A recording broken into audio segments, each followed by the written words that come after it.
Tag TV and Tag Radio. Be seen and heard by both technology users and technology producers throughout the state of Georgia and around the world. Low cost, big benefits, powerhouse online branded video and audio has arrived. Tag TV, Tag Radio, there's a lot more to know. Yikes, you've spent too much already in time and money, and you still can't identify the right fix for that hardware or bandwidth issue. Could it be a web application or some function out of whack or a bottleneck problem? How would you know? What if it's a link management broken asset problem in your company's marketing site? You know, like an image or CSS style sheet or some external JavaScript. Broken assets cause customer frustration, not to mention SEO problems. Application to web service, mobile or load performance. What if you had a testing suite built in the cloud that could monitor that and more? Functional testing, performance management, SLA management, provide automated failure diagnostics, and provide real-time alerts. Greetings, everyone. It's Friday, May 24th, 2013, and this is a special 8th Annual Business Launch Competition Finalist Showcase edition of Tech Talk. Hosting for Technology Association of Georgia President Tino Mantella, I'm Frank Baia. It began with 70 companies facing the review of some of Atlanta's top entrepreneurs, investors, and attorneys. Only 3 stood the vigorous competitive analysis to become the 2013 finalists to face off at an all-day panel of angel investors, venture capitalists, and successful entrepreneurs at the competition day-long finals. Finally, judge the 2013 winner of $50,000 in cash and a share of over $250,000 in services. The winner was Texturize. Yet, in the face of some of the fiercest competition and challenges ever faced by startups, everyone agrees that each finalist deserves to be showcased. So, in this final Business Launch Competitive Finalist Showcase edition, we Tech Talk with co-founder and president of Rigor, Craig Hyde. Rigor is a web performance management and testing suite built in a cloud that requires no installation and minimal configuration. The result? You find and you fix problems faster and avoid costly customer frustrations for poor web performance. Clyde is responsible for product management, marketing, sales, and operations. Craig was previously a solution consultant for CompuWare Gomez, where he designed and implemented application performance solutions for the Fortune 100. Before that, he provided the Fortune 1000 and government agencies with systems to test and manage their networks as regional sales manager for Network Orange. It's your last look into the final 3 top competitors in the 2013 TAG Business Launch Competition. The future rock stars of Georgia's technology industry right from the start as we showcase 2013 finalists Rigor and Tech Talk Performance Management with its co-founder and president, Craig Hyde. This edition of Tech Talk is brought to you by GlobalSpeak.com, new media consultants, corporate video and audio communications, video and audio production and distribution, live and virtual event production. Tag TV and Tag Radio is a service of GlobalSpeak.com, creatively delivering powerful marketing, video, and audio solutions. Craig, welcome to Tech Talk. Hey, thanks for having me. You know, I got to tell you that I'm sure to a degree you're somewhat disappointed, but the reality of the situation is that it started out with some 70 companies competing, and to narrow it down to a final 3 and to get so close to being the winner, you almost have to really kind of feel good about the fact that you guys are winners, that the industry, the panelists, the investors that were there, the analysts that were there, all must have recognized something special about what you were doing. Otherwise, you never would have made it to the final. So, while it's somewhat of a runner-up kind of thing, but the other side of it is congratulations for having made the finals. Oh, thanks a lot. It was definitely a great experience, and we still, for what we wanted to get out of the competition, we still won a good bit from it. Just an opportunity to connect with everybody in the TAG organization, all the people that they brought in. We still got to make it to the finals where we told our story in front of 100+ people standing room only, crowd of all the TAG members at the the business launch competition and still get a good bit of PR. Obviously, we'd love to have a check, but well, having been around for quite a number of years and seen it from the first one to this one, I know and to use a term, the vigorous ways that they go, that you have to discipline yourself, and the kind of training that you've got to do, and the tough questions, and the kind of formal programming. Maybe it would have been a case, especially with your background, that you would have had a highly sophisticated strategy and an organized business plan, but in a lot of cases, the sheer process kind of grooms them and hardens the steel, if you will, to really make the company a better company.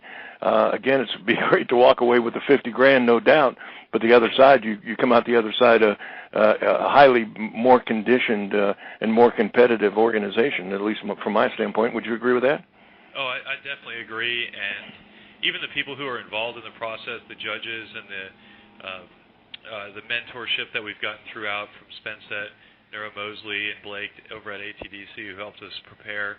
I mean, it's really some of the top venture capitalist firms in the world are coming down here to judge and watch and just be a part of the competition. So it's really a great opportunity to be a part of it. So we really enjoyed it.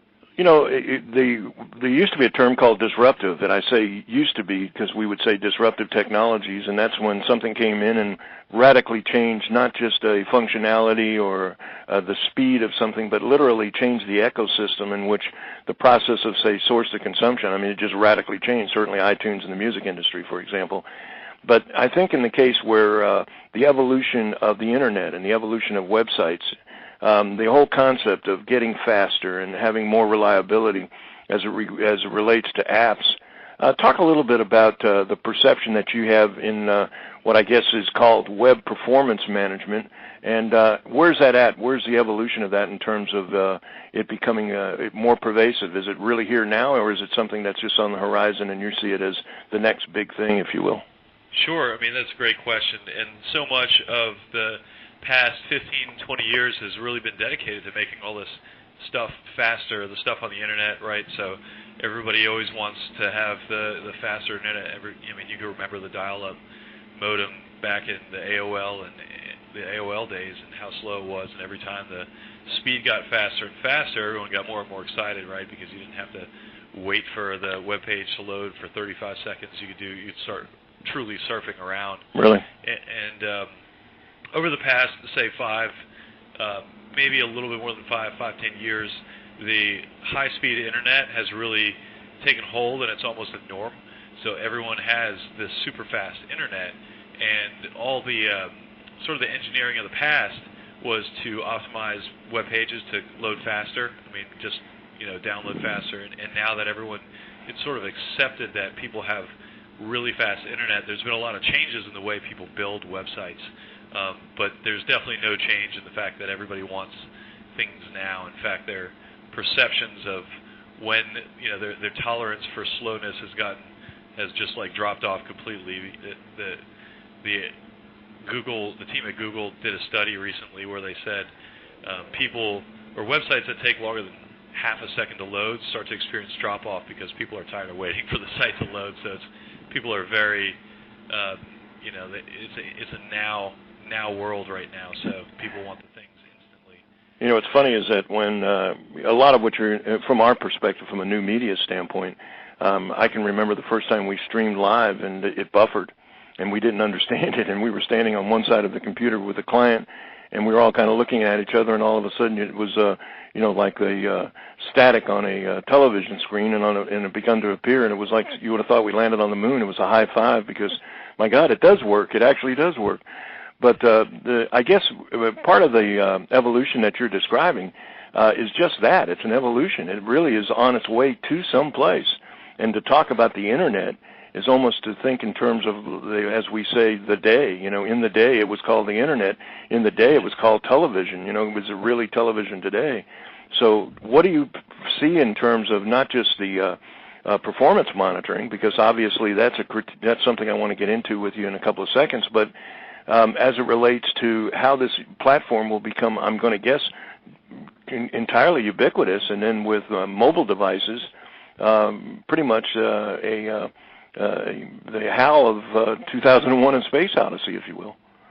No, it's just completely changing. Like I was saying, it's before it was all about how can we just make the pipes big enough, so how can we download things faster.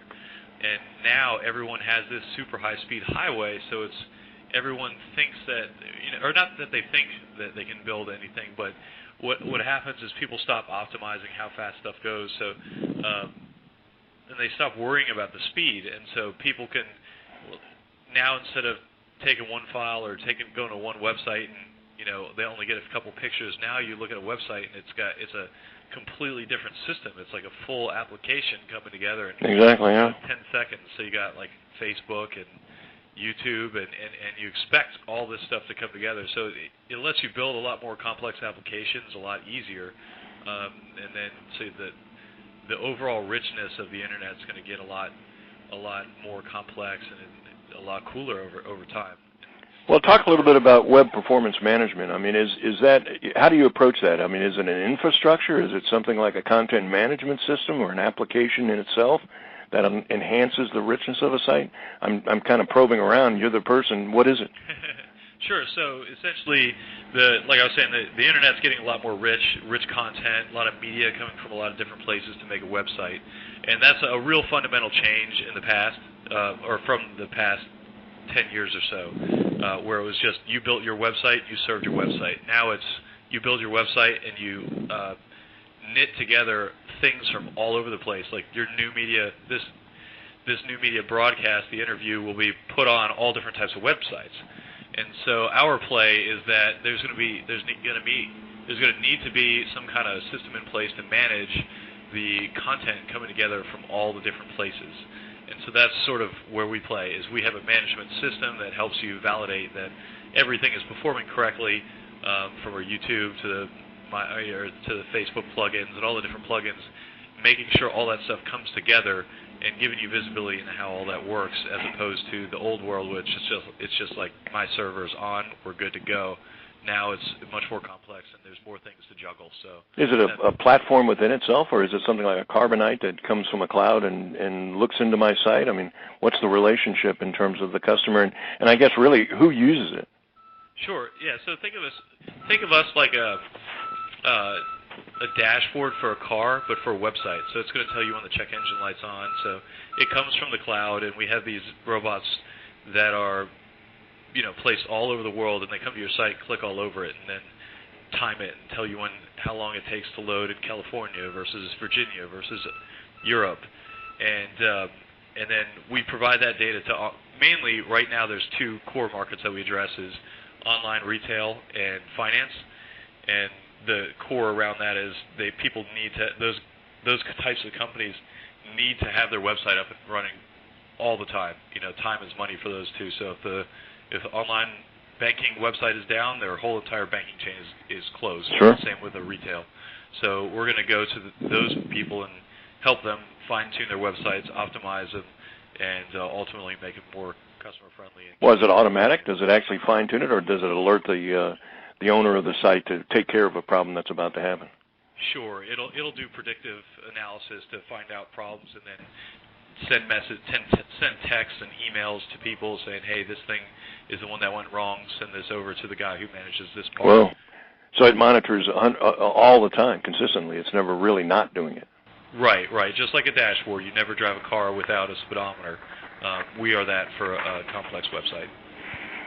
Okay, well, let's talk a little bit about now the progress of the company. I mean, we touched a little bit about the success that you enjoyed at the recent business launch competition, but maybe give our listeners a little insight into currently where are you as a company, progress-wise? Sure. So we've been around for a little longer than the majority of the people in the competition, so we're not per se launching the company. We're launching to the next phase of the business, which is really the growth stage. So we've been around for about just nearly 3 years now, and we have a small but rapidly growing team, and we're really just starting to tackle the market and grow the team. So we've got sizable amount of revenue for a startup, looking to obviously grow that and hit that hockey stick growth in the upcoming months and years, and then just start to build out the sales and engineering teams over the course of the next few years.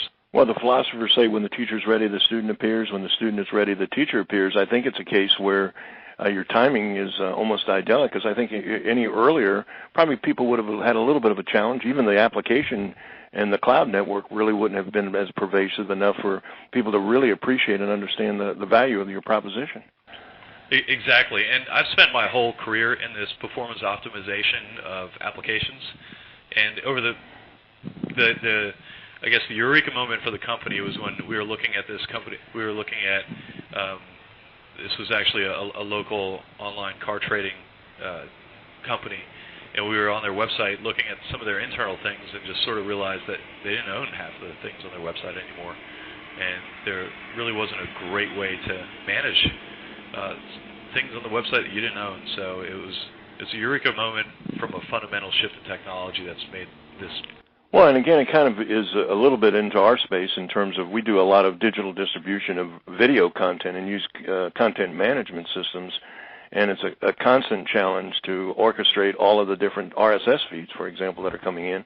And what we're finding is more and more sites, if you will, and I, again, struggle because there's going to be some name different than Internet that'll be coming up, as the next thing to describe what we're talking about here, but the reality of the situation is you have to, we call it being embedded. You have to be embedded into the community in the conversation, and so you become a content originator as much as you are an information exchange about your own company. So I would guess something like what Rigor is doing is in a sense the infrastructure and the maintenance of that particular environment. Right. I mean, somebody has to keep track of it, and there's a lot of moving parts, and the more moving parts there are, the more likely something is to hiccup. And actually, the average website today has about 80 different files coming from 20 different places to make one web page. So it's just such a complicated world to keep track of. And it's going to get worse or better depending on how you think complicated means. Well, I'm going to guess that it takes a special kind of programmer, a special kind of mosaic thinker in terms of the kind of people that you bring into the organization. Tell us a little bit. I guess people can, they used to say you can define a company by the kind of people that work there, but maybe give us some idea of what type of people are you currently working with internally, and who are you looking for to join the team? Yeah, we have an amazing team, and part of that is due to our association with the David Cummings and the Atlanta Venture Companies really fosters culture. Everyone on the team is positive, self-starting, supportive, and we're really looking for people who are looking to do a lot of different things and sort of punch above their weight class. So somebody may not be a complete expert in programming Ruby on Rails, but wants to get into it and they have a knack for this kind of stuff. So we're always looking for smart people who get things done and figure things out, rather than somebody with a lot of tenure. So we're just looking for smart people in the development, and then, of course, the business development side as well. Well, again, it's an exciting time.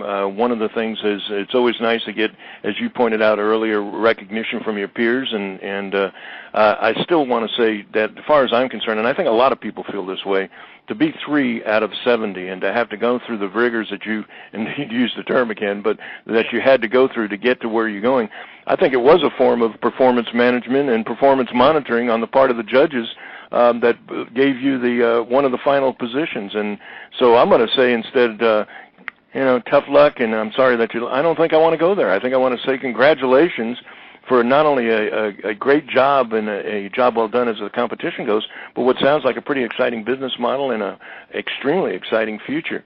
I want to just say, Craig, thank you so much for taking time out of your schedule for visiting with us a little bit here on Tech Talk. Yeah, thanks a lot for having me, and I hope to be back soon.